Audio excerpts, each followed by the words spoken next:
What is going on, everybody? My name is Ethan. Welcome back to Hardcap Games. Another episode here on the channel. Today, people, today, and a little bit of a different video today, because we are doing a movie review. As some of you know, the Super Mario Bros. Movie just released into theaters yesterday. Today is Thursday when I'm recording this. So it came out yesterday, Wednesday, April 5th, 2023, and I just went and I saw it, and I wanted to give my thoughts on it. Because I have a lot of thoughts. Now, this is going to be a spoiler-free review. Do not worry. If you haven't seen the movie yet, I won't be spoiling anything about the movie, the plot of the movie, anything about that. But I wanted to give my thoughts about how I think it went. Because it's something that's been very talked about in the media for the past, year and a half at this point? When did that trailer first drop, or when Mr. Miyamoto came out at the Nintendo Direct and talked about it? I don't remember when that was. I feel like that was October of 2021 at this point. It could have been 2022 at some point, but I don't remember. But it's been something that I've been actually kind of looking forward to, because I've been very curious to see how they're going to do it. And that's mostly what I want to talk about, is how did they make this work? So first I want to talk about the characters of it being, your typical cast of Mario characters. Mario, Luigi, Donkey Kong, Bowser, they're all in it. We all know they're in it. Toad, the guys that they put in front of us. It was interesting. I thought that actually some of the characters did very well, and I thought some of them kind of fell flat. There were some characters that I wanted to see more of in the movie that felt like they weren't even there for a lot of it, because in all honesty, there were a couple of characters that really weren't in the movie, even though they were advertised as being in the movie. And then there were some characters that were in the movie more than they were advertised, and I thought that was kind of cool. Another thing that people have been talking about was Mario. Chris Pratt doing Mario. And I've done a lot of thinking about, in the lead up to the movie and now in my drive home from watching the movie, about what I wanted to see out of Chris Pratt's Mario. Now, I am not the biggest Chris Pratt fan. I like Lego Movie. I thought he did a fine job with Lego Movie. I think he's decent as Star-Lord in the MCU. I think there are some better options out there for people who could have played that role, but he does a decent job, and that's kind of all Chris Pratt's really ever done, is do a pretty good job to a pretty decent job at whatever he's doing. But a lot of people were concerned about his accent for Mario, and I think what I have to say about that is, go in with an open mind and you'll understand about 7 seconds into the movie. Well, maybe not. The first time you see Mario, you will understand right away what's going on with the accent. So that's like the second scene of the movie. That being said, I don't think it was horrible. I think that he actually did a pretty decent job at making Mario seem like an everyday guy, which is the vibe that they went for, and they made that very clear from the very beginning, the first time you see him. Jack Black, awesome. Jack Black was awesome. I loved Jack Black as Bowser. That was a super good casting.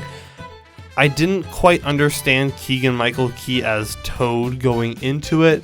I came out of it feeling a little indifferent. Did a good job.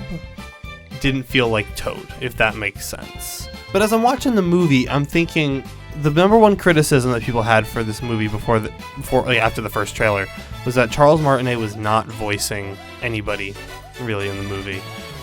He is there. Not really. He's in it. But people really wanted him to voice Mario and Luigi, and because that's what he's always done. After watching this movie, I can now say, even though he's the original, I don't know if the traditional Mario voice fits into this movie. I don't think it does. So I'm actually kind of glad they went with Chris Pratt and Charlie Day. Charlie Day did a great job. Chris Pratt did a good job. Seth Rogen as Donkey Kong, that was a great character. I love that character. He did his laugh. I can't do his laugh. He did it a little bit too much. I heard it a couple too many times, and I was like, that's not Donkey Kong. That is Seth Rogen. I want to talk about not the story. I'm not going to talk about the story. I want to talk about the setting, because everything about this movie, the setting and the music specifically, was awesome.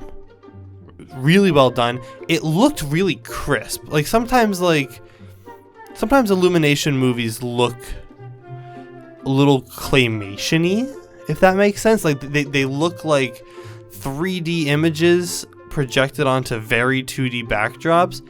It didn't feel like that with this one. Like, I'm thinking like the old days of Illumination, like the first Despicable Me. This one felt very 3D, very good. But I don't even care about that part. The part that I care about was that literally everything in this movie is a reference to something.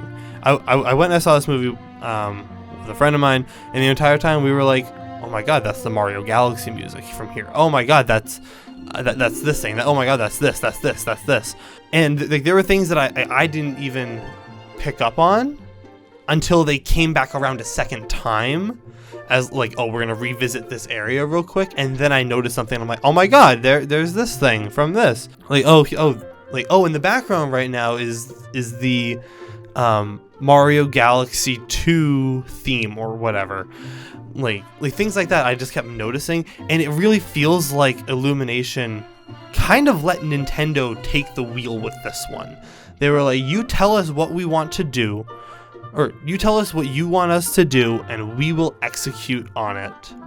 And we will let you make as many changes as you want, Mr. Miyamoto. Which I think is the reason that it worked. I think it's the reason that it came together pretty well. So I went into this movie expecting it to be decent. I'm not a huge fan of a lot of what Illumination does. I thought that like the first Despicable Me was good. I thought that Sing was pretty okay. I'm not huge in terms of like Illumination animation versus some other studios, but I walked out of it saying that was actually a lot better than I thought. So do I want to go see it again right now? No, I don't. I want to see it again in the future when it comes out on streaming, so that I can actually like sit down and like whenever I notice something, pause and be like, is that what I think it is? And then watch it. I want to have complete control over the playing of the movie. But in terms of was it good or not? Yeah. I'm pleasantly surprised at how good it was, and I'm gonna have to give it a 7.5 out of 10. There were a lot of things that could have done better. I think that they could have spent more time introducing some characters into the plot. Like, there's one character, and when you go see it, you'll know exactly what I'm talking about. There's one character, a pretty important character, that kind of just shows up, and everyone's like, this person. And they're like, I am this person. And then Mario appears, and then they're like, all right, we're in business. And it spent like 45 seconds, and I guess I get it. They're trying to a lot of the times they're like, yeah, you know who this character is, because these are like the big Mario characters, and they don't need to introduce them. But it felt like it was missing a lot of exposition in that regard, of like, here's the current situation. So I feel like that could have been done a little bit better, but I think overall it was still a good movie, still worth watching. Definitely go check it out if you haven't already, and if you're a little skeptical, give it a chance, form an opinion for yourself. Don't look at Rotten Tomatoes. Rotten Tomatoes doesn't know anything. Make your own opinions on movies. The next thing I want Nintendo to do, however, is I want them to call up our friends at MAPPA right down the street, and I want them to say, make me a Legend of Zelda anime in the style of something along the lines of Whatever You Do. Something like Chainsaw Man. Make me a Zelda anime with that level of animation. Pick your Zelda game. It can be any Zelda game. Follow the story of one Zelda game per season. You got 18 seasons of show right there for you. There you go. Start with Ocarina of Time. I'll give that one too. Start with Ocarina of Time. Get people in. Make it happen, Nintendo. If you guys enjoyed, leave a like down below. Subscribe if you are new. Hope you guys enjoyed this review of the Mario movie. I'm pleasantly surprised at how good it was. And I hope when you go see it, you'll be pleasantly surprised as well. My name is Ethan, this is Hardcap Games, and I will see you guys in the next episode. Peace.